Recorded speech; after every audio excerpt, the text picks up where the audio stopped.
Brought to you by GTA, your island, your network. After the last iteration of rules and regulations for the island's medicinal marijuana program went up in smoke last year, Public Health will soon be seeking public comments on the latest rules and regulations completed by the Division of Environmental Health. Public Health Director James Gillen confirmed a public hearing will be announced in the coming weeks. It's 150 pages, so we're back to this about the same number of pages that we had in the initial one that the Division of Environmental Health had drafted, along with the help of the Attorney General. Following the hearing, the draft rules and regulations will be submitted to the Attorney General's office and then to the Governor and Legislature for final approval. But while the program is one step closer to implementation, Gillen said he still has reservations with the existing law. And I think that, that's what disappoints us, is the amount of time that it's taking to get this done.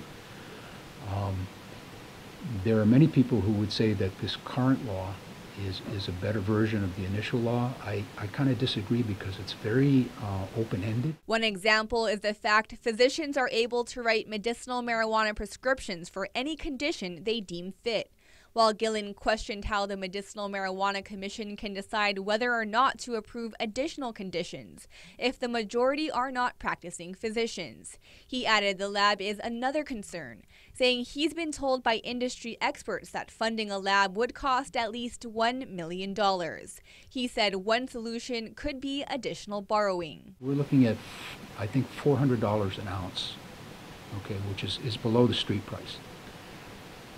And if you're getting 2 ounces a month, okay, that's $800 times 12 times 3,000 patients. Okay, so the 2 ounces are their equivalent. So let's say $800. So that's a lot of money. Do the math.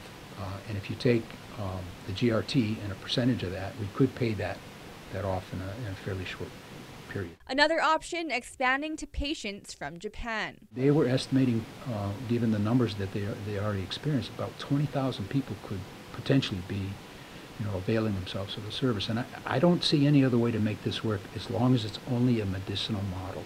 He said once the rules and regulations are in place, the lab is the next major hurdle in the implementation of Guam's medicinal marijuana program. Brought to you by GTA, your island, your network.